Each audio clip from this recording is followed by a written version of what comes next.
was a student of Kate's about 31 years ago, and then I taught in the English department under Kate, and I've been a friend of hers for a little over 3 decades. I am the library media specialist at Lauralton Hall.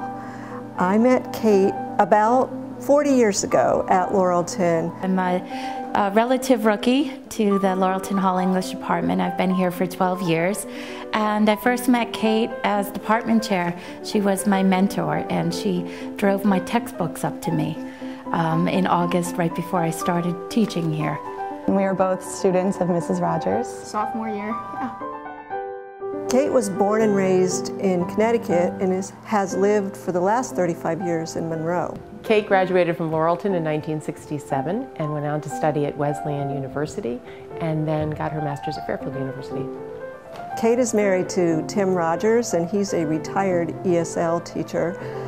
She also has 2 daughters, Beth, who is in development at Suffolk University, and Sarah, who is an environmental engineer living in Maine with her husband Trevor and her 2 granddaughters, Avery and Anna. Kate's career began at Fairfield Prep, where she taught for 1 year, and she's taught the past 38 years at Lauralton, retiring in the spring of last year. She, during her tenure, taught all levels of English at Lauralton and introduced the AP curriculum with Mary Came. As a leader of the English department, I know she was among the first group of faculty to participate in the UConn ECE program. So the students were receiving college caliber education while they were here at Lauralton. She was also working with Dr. Tony and members of the administration on Lauralton Hall's first Scholar in Residence program, and that was very exciting for the entire department. Kate is probably best known around here for her relationship with the students. It's what she did and how she taught that is where she made her biggest impact. I think what will stick with me most is that was the first class that I really discovered how much I loved English, and it really inspired me to keep pursuing English in college and beyond. Something I know one of my daughters loved to participate in with Kate was the infamous Jane Austen Club. And again, it was a perfect venue for Kate Rodgers to teach in that very subtle way she has.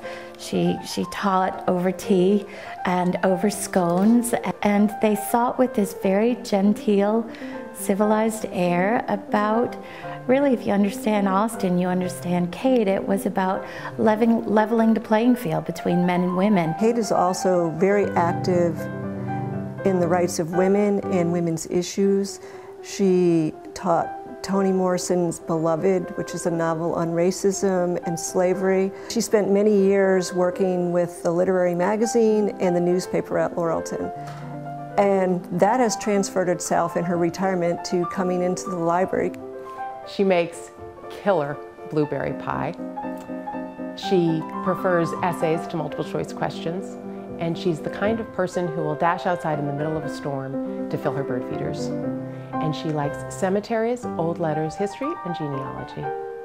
She loves Jane Austen, Emily Dickinson, and Henry David Thoreau. She's a little bit of a rebel. And although she is one of the most intelligent people I have ever met, she hates being the center of attention. My 4 years at Lauralton were among the happiest years for me.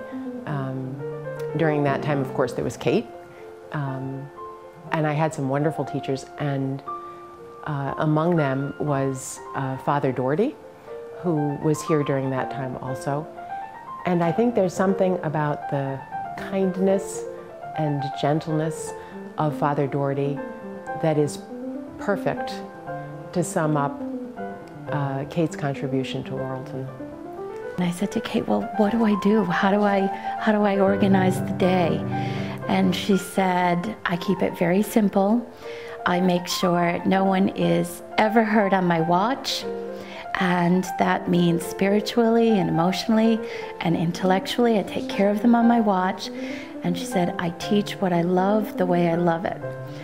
In that class, that was the first time I read The Great Gatsby, and it's easily one of my favorite books of all time now. I've reread it 10, 15 times, and every time I just remember what we talked about in class, and I see all my highlights and things, so.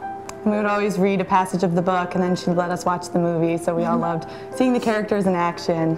We shared many jokes and laughs over poor Huck Finn, who was not my favorite, but she insisted every year I teach anyway, and so I still do. And only because of her, I still do, and I try and make peace with poor Huck Finn. I'd have to tell you about the year she put forth a CV and a writing sample, and she was awarded a National Endowment for the Humanities Grant.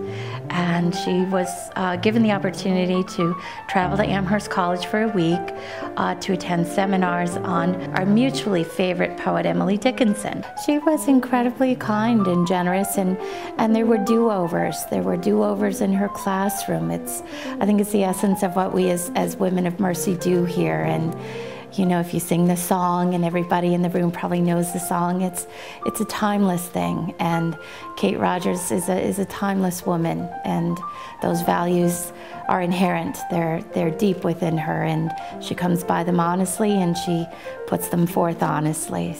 Congratulations, Mrs. Rodgers. Thanks for being such a great teacher.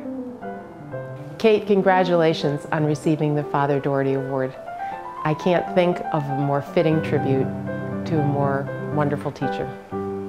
We're so very grateful for everything you did, paving the way for us coming behind you. We're very proud of you, and we wish you well. We love you. On behalf of the faculty, the staff, and the students at Lauralton Hall, congratulations, Kate, on an award well deserved. You go, girl.